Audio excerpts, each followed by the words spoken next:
Hello, I'm Debs, and this is Debs Made This. Welcome. Happy 2026, if I haven't seen you before now. I have for you today a shirt spectacular.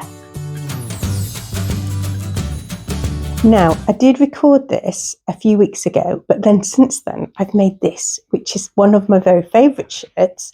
And so I wanted to re-record the intro, and then I thought I may as well re-record the whole lot. So I have, I think, 12 or 13 shirt patterns to share with you today. So these are ones that I have made. There are some others floating about that I have not made that I'm tempted to make, and that'll be a whole nother video. But these are just going to be the ones that I've made, and what we've done with them and what I thought about them. And so hopefully that will be helpful. We are at kind of 3 o'clock or so the light will be going, so the ring light's on as well. So I'm sorry if that causes any weird reflections or anything, but we'll just crack on. Okay, let's begin. So the first is what I'm wearing, which is the Pattern Scout Byrdie. I've stolen the Merchant and Mill Scout tie pattern to go with it because I just really like a tie shirt combo going on. And today I'm wearing it with a Stokx Annie, but there'll be a video about that coming up. Anyway, so this is the Pattern Scout Byrdie. Pattern Scout Byrdie comes in sizes UK 0 to 28 and a B, C and D cup. There's 2 views, and hopefully I'll be putting some line drawings here or here. So a classic view, which is this one, and then a tuxedo style, which has got bishop sleeves and pin tucks at the front, and then that is done with a standard collar. I make a C cup in this. It has a bust dart, as I say, and there's plenty of room in it. I shall show you. This is the tuxedo version. I'm sorry if this is crumpled. It was ironed the first time around, but they've all been back in the wardrobe since then. So you can see it's got this pin tucked bib and a band collar, and at the back, just like this one, there isn't a yoke, a back yoke. So this one, there's pin tucks at the back, and the one that I'm wearing, which is like this one, either doesn't have any or it has just a pleat at the back. That one, I seem to have eliminated the pleat. I'm not sure quite how I managed to do that. There's no pleat on that one. Maybe I didn't have enough space. This second one, the tuxedo one that I made, was actually the one that I used to practice my smocking when I did a smocking adventure at the start of last year. But I have worn this shirt so much it's untrue. This is definitely one of my most worn shirts ever because it just feels a bit more elevated when it's got the pin tucks on, and because it's got the smock sleeve as well. I kind of feel very, very swish in that. And if I put that on, even just with like a pair of Oxbows or a pair of Lander pants, I feel kind of quite a little bit elevated, you know. And so this is the other Byrdie. I'm sure there's more than this in my wardrobe, and there's definitely 2 dresses. The 2 dresses that I made my smocked shirt dress, which also I'll put a picture of that up. And the other one is in a wool chalet, and it's just a dead straight shirt dress. So the shirt dress is part of the pattern, which is the really nice thing about shirts, is they're so versatile in terms of, you know, if you change the fabrication and change your sleeve length, and then you've got something you can wear all year round. That's such a good kind of bang for your buck type pattern. And I think the Pattern Scout Byrdie is on sale at the moment. I don't know how long that sale is lasting for, but I noticed when I went on to get the line drawing that it was really cheap. So this is one done in a See You at 6 rayon, which is definitely another one of my very, very favourite to wear because it's just very feels very relaxed and feels very kind of smart and grown up at the same time. The only thing I don't like about this is if it falls open this way, which it doesn't tend to. It tends to when it's open, and I often wear open neck, this one, it tends to fall against the body. But I really dislike when you can see the wrong side of a fabric, like as you're wearing it. Do you know what I mean? So yes, that's a pet peeve. So that's the Pattern Scout Byrdie, which is probably my most made shirt and my very recommended one, partly because it doesn't have the yoke at the back. I think the first one that I made, I did do a high round back and forward shoulder adjustment, but whether that's still persisted onto the current pattern, I don't know, because I'm sure I've had to retrace it off since then. Now, the next one I have for you is the I Am Irma. Sorry, I'm just looking for my notes, which is available in a PDF of 34 to 52 size, but in a smaller size range in the paper patterns because it's one of their earlier patterns. So this has got two options. It's got a straight sleeve and then this kind of big sleeve with a cuff, but it's not big at the top. Now this one had a whole drama about it. I'm sure if I can find the video, I'll link it up there. But this was the one that I made 2 sizes too big and then had to take completely to pieces to put it back together again. That being said, it still has been worn an absolute ton, especially with my chalk and notch, like khaki coloured aisle jeans in a corduroy. I've worn these two together so much. It's my like kind of go-to outfit. Now this one has an inverted pleat, box pleat, sorry, at the back and a yoke. I'll put the line drawings in there. And this is another one that comes as a dress as well. So I've got a vague plan for a dress in that one, but we'll talk about that another day. So that's the I Am Irma.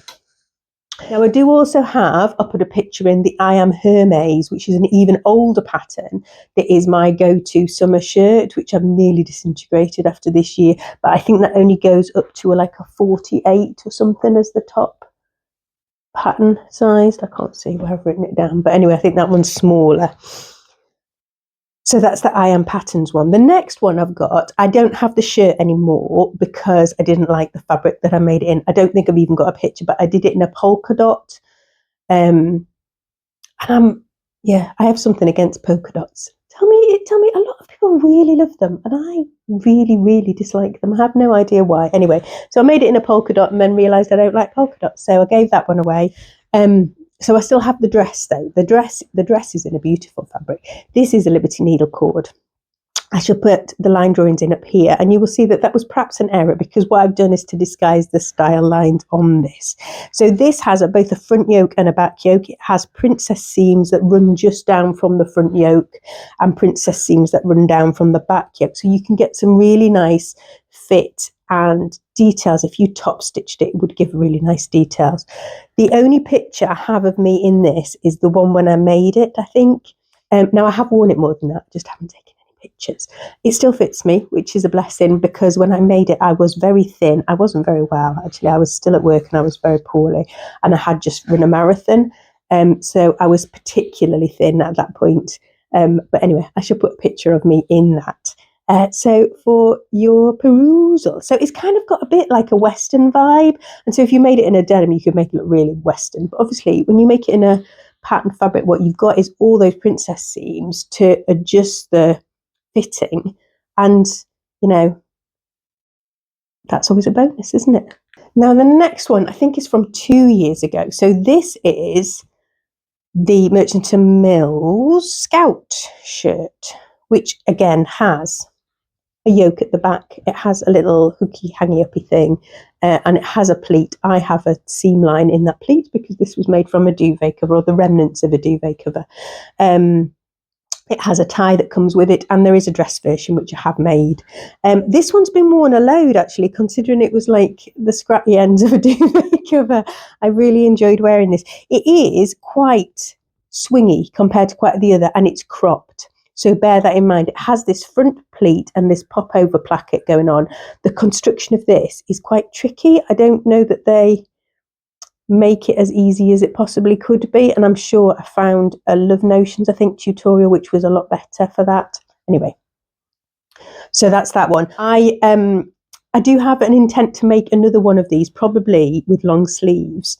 What I noticed about this one is I think it's quite long through here for me, and then that means at the narrowest part is kind of falling at my bust point rather than above my bust point, so I probably need to shorten it, but shorten it above the bust line. Just trying to work out if it has a dot. I don't think it does, and that's perhaps why I'm having a problem. So I probably either need to do a full bust adjustment or I just need to shorten it so that the fullest part is sitting at where my bust is rather than above, you know what I mean, rather than the narrowest part sitting at where my bust is, because it does pull a little bit. But yes, so that's a plan. This one has a proper cuff and it has a collar and a collar stand as well, as is my thing that I like to do. And I really like to make a shirt. I think it's that whole process thing. Like, it's very clear what's got to happen.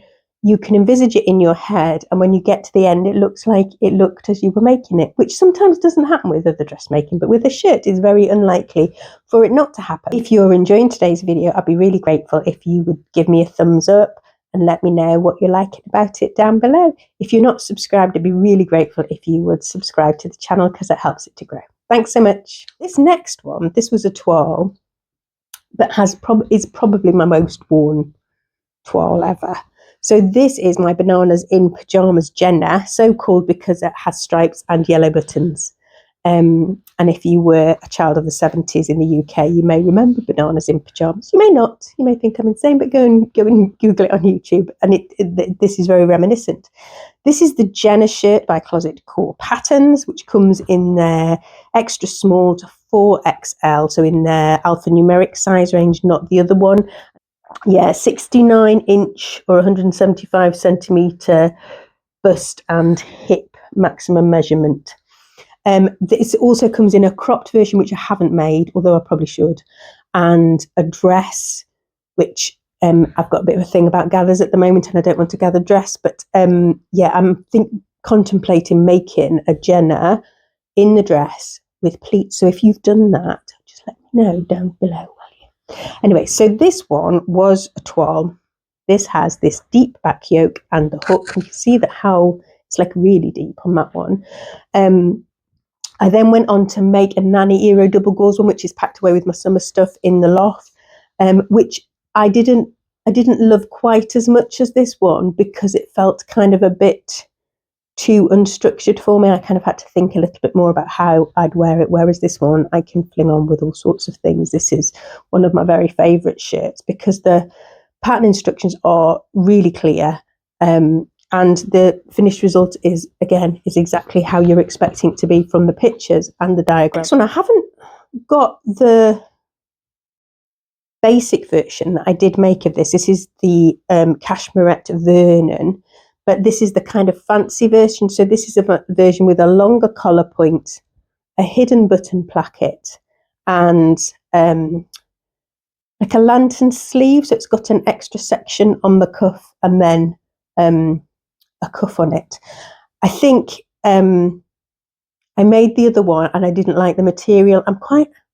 Anyway, when I had it, I gave it away because I wasn't wearing it because I didn't like how it was. And the basic shirt pattern also has a really narrow cuff, which again I don't like. If I make the plain one again, I'll put this cuff on it rather than the other. This is made in it's supposed to be a cotton poplin, but it doesn't feel like a cotton poplin. It's like a cotton twill, I would say. It's very soft though, and has been worn absolutely loads. There is actually a little bit of discoloration around the collar because it's been worn so much, so I need to put that into soak a little bit, I think. This second version, hopefully I've put the line drawings up and pictures of me in it. I've worn this so much, often with a waistcoat or with a pinafore.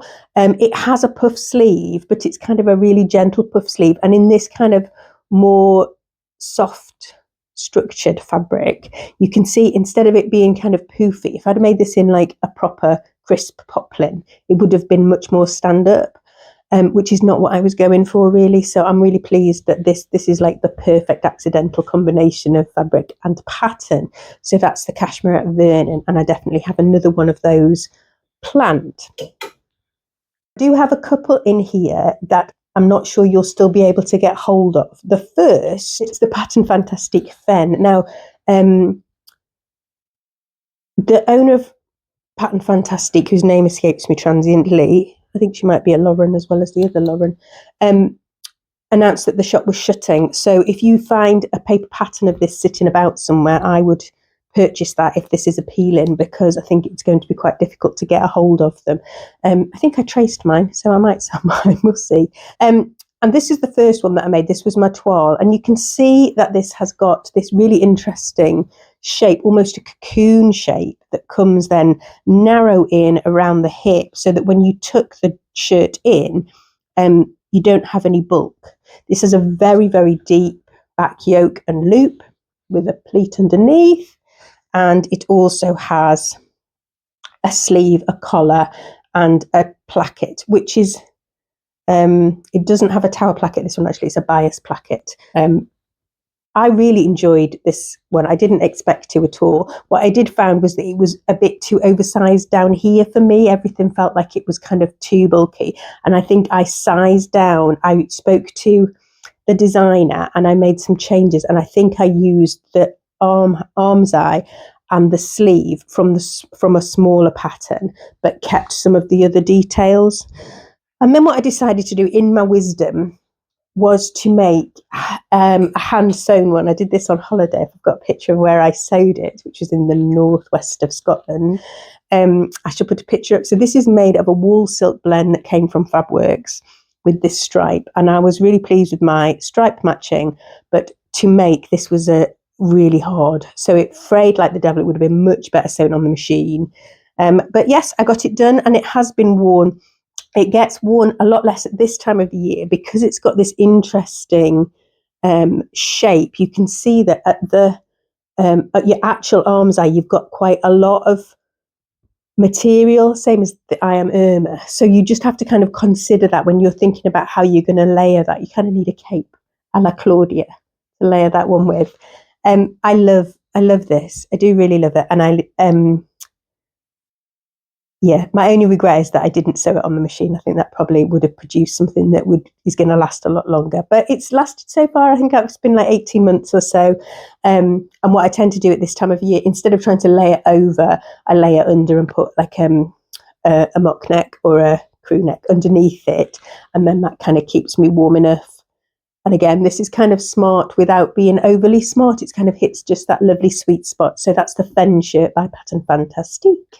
Next, we come into ones that I've kind of adjusted from other patterns. So I've taken dress patterns or top patterns and made them into shirts. So I wear a shirt more than once a week, and it's definitely my go-to if I don't know what to wear. I'll put a shirt on. So the first one, which is the second version of one that I made, this is a Marilla Walker Anning shirt dress hack. Now she does do. That is now a free pattern, and I'll link it down below. I would recommend it.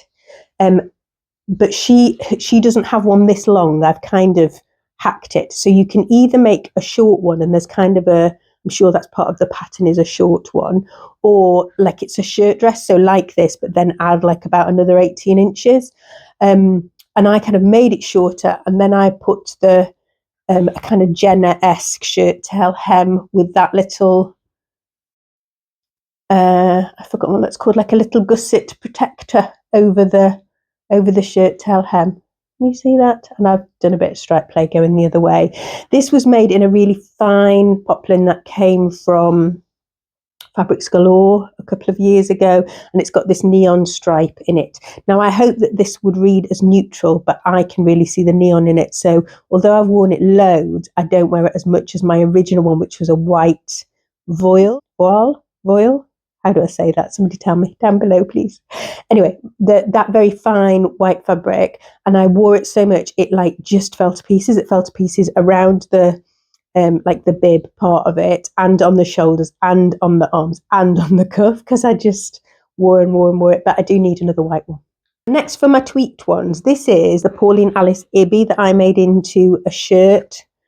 I think I was slightly limited by material, so this one's a bit shorter than I would normally make. But you can see this has got a raglan sleeve. Now, there's a new pattern out that would give you a very similar effect, but it has this kind of the yoke continues across the raglan, and that's called, I think it's called the Rose by Paradise Patterns, the person who made the incredible Blommer tank. So it's one of her patterns, so I might have to buy that, I think.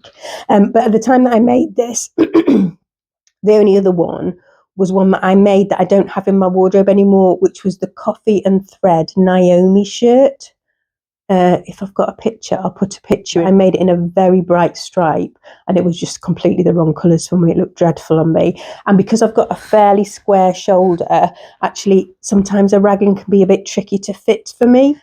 Because this Pauline Alice one, you can see from the stripe play, has got a seam that goes right the way down. So that gave me a bit more way to adjust the shape of that. But that's been worn a load, and so yes, I'm strongly thinking about buying that Paradise Patterns raglan sleeved shirt. You're still here. I think we're getting through them. There's not very many more now. The next is definitely my other fave, and my other fave is this, which if you've been on my channel for any time at all, you will have heard me talk about. So this is the Stokx Eve, and it's actually a dress, but I made it as a 12 for the dress. I made it in a shirt. It has both a yoke, and then this panel in the back is cut on the bias, so it has a really nice range of movement. Then Lindy, Stokx designer, has also included, I don't think you can see it very well on his, but there's a gusset underneath the underarm. So it means you can see when I try and lift my arm in this, I've got all this pulling. In this one, I don't get that at all. I've got a superb range of movement. I have also I've made it into like a puff sleeve. Lindy did a hack and I did a puff sleeve one. I'm fairly sure I've got a picture of that, so I'll put that there. But this one is with the band collar and has been worn nearly to death. I've worn this so much. I brought the dress down to show you just because I thought you can see the structure of it a little bit better because of the way that I've played with it. So you can see that's where that gusset is.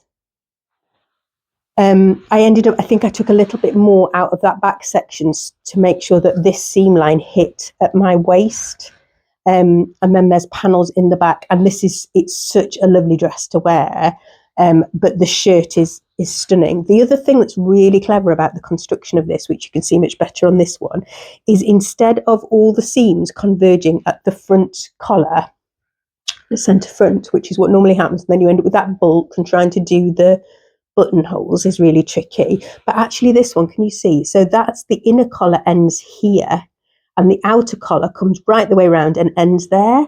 So you've got a lot less bulk at that centre front. It's genius, official genius. And I keep saying I'm only going to make that collar, and then I forget and make a normal one and go, why have I done that? Why haven't I made it the way that Lindy does it? So the only thing about the Stokx pattern is that she lists it by garment size in centimetres, which obviously can be a little bit tricky if you are an imperial thinker.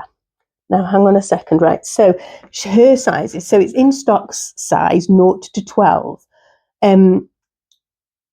And on the finished garment measurements, the maximum bust is 158 centimetres and the maximum hip 177 centimetres.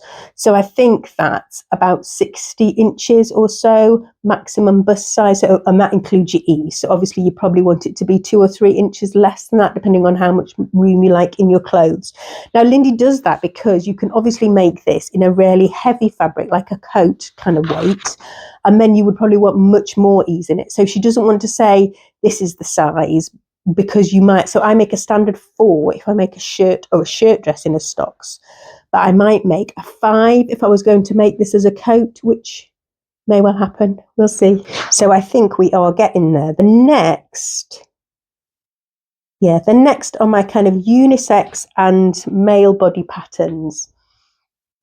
So I don't have pictures of Mr. Brady in all of these. I'm really sorry. I think what I've got.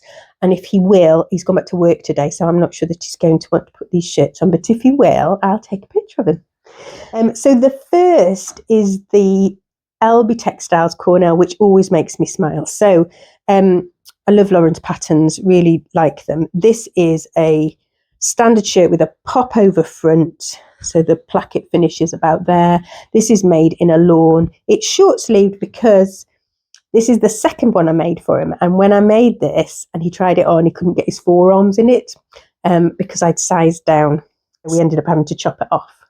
I don't think he's worn this. I think he's not worn it at all. So it's why you don't kind of make for people who don't kind of really feel the joy in it, isn't it? Because it's obviously not done a thing. So I might steal that back and steal the fabric, because the fabric's really nice. Now, the first one of these I made for him, so the first Cornell shirt I made for him was as a surprise. I'm fairly sure there must be a picture for his 50th birthday, and I wanted to make him a Shrek shirt. So I made him a Shrek shirt in a kind of beigey colour linen, and then I made like checky trousers, and then I bought a crocheted Shrek hat, and then we got face mask, and I made myself a Fiona dress, which was, I can't remember, like the Wanted Tea by Vanessa Poussey mixed with the Stasia dress. The picture, honestly, it was such a good dress. And so, yeah, so he was lured to the place with like all of his favourite people, and we had a 50th film focused birthday party for him, but he didn't know that it was going to happen. So as he arrived, we kind of took his clothes off and made him get dressed. Had his eyes closed, and I like made him up, and then he got like the reveal. It was good fun. It was good fun. The next shirt I made for him was the Fairfield button up. I think this is that. This is in a really heavy flannel that came from the organic textile company, which is such a nice fabric, but it is really warm. That was the idea. And it's all flat fell seams. So I was making this, I don't know, like not quite Christmas Eve, but nearly Christmas Eve. And what I managed to do, if anybody saw my recent story short, I've done what I did on that. So the sleeves are actually the wrong way round, and I've left them like that. I haven't put them back on for him. I mean, he might be more inclined to wear it if it actually sat right, mightn't he? Mr. Byrdie has an issue with his hands, the sensation in his fingers. So he's got these brass poppers, but I thought they went really nicely with that flannel. He's quite short necked to compensate for my very long neck. We have normal size necked children. You'll be pleased to hear. But yeah, so he has a short neck, so I don't tend to make him a collar, and because he's had to wear collars for a lot of years before he doesn't have to wear collars. So it's just got that kind of Mandarin style, that granddad style collar, and it has a For You label in it. It's got a shorter yoke. There's no pleat in this one. It's just a curved yoke. And it's a really nice pattern, that one. Now that one comes with a straight, like an average shape body or a fuller tummy body, and I did the fuller tummy on him. You could kind of change that just by grading up at the back, would probably be all right anyway, but I just thought I would give that a try. And as I say, I think the only issue with this, I think I must have made this 4 or 5 years ago, and the only issue with it is the sleeves are on the wrong way, so I might have to keep that down here. Check in with me in a month and let's see if I've changed the sleeves back over. And this is the last one on my rack. I do have another copy of this, but I couldn't find it anywhere, but never mind. So this is the Cameron shirt by Helen's Closet. I have not made myself one of these, but I do intend to. This is Mr. Brady's one. And this fits him. This fits him better than any of the other ones in terms of shoulder, yoke, all of that stuff. It has a back yoke. There is a pleat. There is a cuff and a tower placket. Helen Closet instructions, which are exemplary, as always my first place to send beginners. This one I did little brass press studs, again, because buttons are not Mr. Brady's friend. And it has a soft kind of dip the side hem. So this is the back, this is the front, and it softly comes around there. He has worn this one. You'll be pleased to hear several times. He chose the fabric. I did give him options on fabric, and he chose this one, which I think came from the Cone Exchange Harrogate. I didn't tell you the sizing on that last one, did I? Hang on a second, sorry. So the Thread Theory Fairfield comes in extra small to extra large, but that is only up to a 46-inch chest. That's the one that has the average and larger figures. The Cornell, which was my one that I made in secret for him to be Shrek, has sizes AA to M, so a maximum chest of 72 inches. And the Cameron is in UK sizes 0 to 34, so a 60-inch chest is the maximum on that one. So I think nearly everything is fairly size inclusive, apart from the I Am Hermes, which is the one I haven't got to show you, which only goes up to like a 46, an EU size 46, which is little. So it's probably a good job I haven't got that one to show you. So I'm hoping that's been helpful. I'm hoping when you come to make a shirt, you can kind of see this one and hopefully the next one with the plans and the results. And that'll help you choose, because a shirt pattern is such a good investment. You can make it in so many different fabrics and just get such joy from creating it. I think it always ups your skills, because being accurate and precise in both the cutting out and the sewing, but then at the end of it, you get a really nice result. So I think that'll do. The next one from me will be my kind of plans in terms of shirts. So stay tuned for that. And I'm hoping I will do you still haven't had from me October, November, December makes, which I will do. and a kind of year roundup review thing, but I might do that just as part of my plans rather than give you a mammoth video with everything that I've made. Anyway, I hope you've had a lovely celebration at the end of the year, that you are finding some joy and some time to make, if that's something that brings you joy. And I shall say bye for now, and God bless. Take care.